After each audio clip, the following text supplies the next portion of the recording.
रामकृष्ण हरी सज्जन हो, आज आपणा पुढे साहोनिया टाके घाये पाषाण देवची झाला पाहे या अभंगावर विवरण सांगणार आहे. मनुष्याला कोणतेही साध्य प्राप्त करायचं असेल तर त्याला कष्टाशिवाय पर्याय नाही. मग तो संसार असो का परमार्थ असो. संसारामध्ये शारीरिक कष्ट अधिक असतात आणि परमार्थामध्ये बौद्धिक कष्ट अधिक असतात. चिंतन करावं लागतं, श्रवण मनन निधिध्यासन तत्त्वम पदार्थ शोधन आणि रात्रंदिवसामा युद्धाचा प्रसंग अंतर्बाह्य जग आणि मन तुकोबराय म्हणतात. असं त्याला टाकीचे घाव सोसावे लागतात. टाकीचे घाव सोसल्याशिवाय देव पण येत नाही. चणे खावे लोखंडाचे मग ब्रह्मपदी नाचे. ब्रह्मज्ञान नोहे लेकुराच्या गोष्टी तेथे व्हावा पोटी अनुताप. असं ते अवघड आहे. अगदी आशिताव्रत आहे. म्हणजे तरवारीच्या धारेवर चालल्यासारखं असा तो परमार्थातला तो भाग आहे. विद्वानेव विजानाती विद्वज्जन परिश्रमम नाही वंध्या विजानाती गोर्वीम प्रसव वेदनाम. विद्वानच विद्वानाचे परिश्रम जाणू शकतात. वंध्येला जसं प्रसूतीच्या वेदना कळत नाहीत तसं अज्ञानी माणसाला ज्ञानी माणसाला काय कष्ट असतात ते कसं कळणार. तेव्हा कुठली साधना असो, पारमार्थिक असो का व्यावहारिक असो, त्याला कष्टाशिवाय पर्याय नाही. म्हणून श्रमप्रतिष्ठा तुकाराम महाराज या अभंगात सांगतात. ऐका किती फार अभंग महत्त्वाचा आहे. साहोने या टाके घाय साहोने या टाके घाव पाषाण देवची झाला पाहे. साहोने या टाके घाय.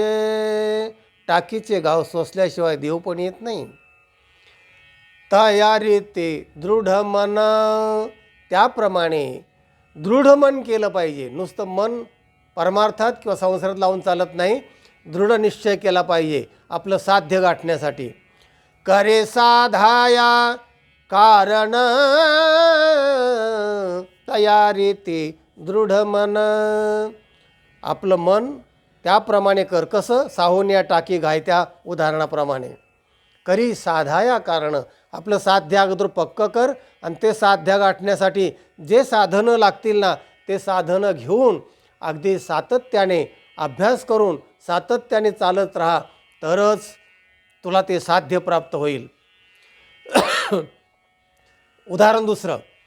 बाणशस्त्र साहोनी गोळे शोराठाव उंच स्थळी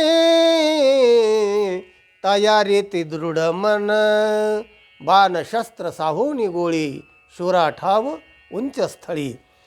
शूर केव्हा होतो? त्याला शौर्य कधी मिळतं? त्याचा सत्कार केव्हा होतो? शूरत्व ही पदवी त्याला केव्हा मिळते? तर त्याला बाण शस्त्र गोळ्या शरीरावर सहन कराव्या लागतात. तेव्हा त्याला उंच पद प्राप्त होत असतं. तो का म्हणे सते. तिसरं उदाहरण. आग्ने न देखे ज्या रीती तयारी ते दृढ मन. करे साधाया कारण तयारी ते दृढ मन. तिसरं उदाहरण देताना महाराज फार छान देतात. तो का म्हणे सती. पूर्वी सती प्रथा होती की पती वारले की त्याच्या चितेवर उडी टाकून पत्नीने पण सती जायचं, त्या चितेवर दहन व्हायचं, अशी पूर्वीची प्रथा होती. नंतर समाजसुधारकाने त्याच्यावर विरोध केला. नंतर ती सती प्रथा बंद झाली. पण हे पूर्वीचे अभंग आहेत. पण ती सती जेव्हा अग्नीमध्ये उडी टाकायची तेव्हा ती अग्नी मला पोळेल का, वेदना होतील का, ते काय पाहत नसायचं. तसं तो का म्हणे सते. अग्नी न देखे ज्या रीती. सती जशी अग्नी पाहत नाही तसं कितीही कष्ट असले, कितीही संकट असले, समस्या असल्या तरी त्या साधकाने त्या सगळ्यावर मात करून आपलं साध्य गाठलं पाहिजे. असा हा अभंग आहे. दृष्टांत सांगायचा झाला तर एक बोटकी तलवार घेऊन बायको पुढे असा फिरवायचा स्वयंपाकघरामध्ये. पाहिलं का मी किती शूर आहे. ते म्हणले हो रणांगणावर जा, काही शौर्य गाजवा, वीरांच्या कत्तली करा, शौर्य गाजून या, मग वीरपत्नी म्हणून मी तुमचा सत्कार करीन. जा गेट आउट. निघाला ते पोटकी तलवार घेऊन अरण्यात गेला. तिथे जिथे युद्ध झालं होतं तिथे गेला आणि बऱ्याच लोकांचे हात तोडून त्यांनी मोळी बांधून आणली. बायकोच्या पुढे धानसिरे टाकले. बघ म्हणले 50 वीरांचे हात तोडून आणले की नाही. ती बायको म्हणाले का हो यांचे मुंडके का नाही तोडून आणले. तो म्हणा त्याचं काय झालं, कोणीतरी ते अगोदर तोडून नेले होते. म्हणजे शूर परीक्षा रणांगणे भवती नतुगृहे.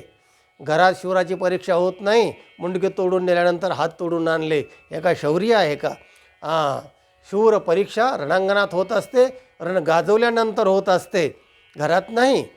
तेव्हा असे 3 उदाहरणं या उदाहरणामध्ये अभंगामध्ये महाराजांनी दिलेले आहेत. टाकीचे घाव सोसल्यावर दगड देव होतो, पण टाकीचे घाव सोसावे लागतात त्याला. शूर शस्त्र सहन करतो शरीरावर तेव्हा तो शूर होतो. आणि सती तेव्हा सती बनते जेव्हा ती अग्निपरीक्षेला पात्र होते.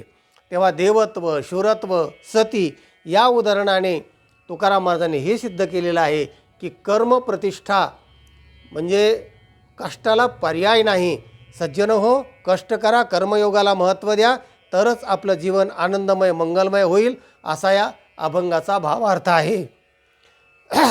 हा व्हिडिओ इतरांना पाठवा, लाईक करा, चॅनलला सबस्क्राईब करा आणि आनंदी रहा. रामकृष्ण हरी.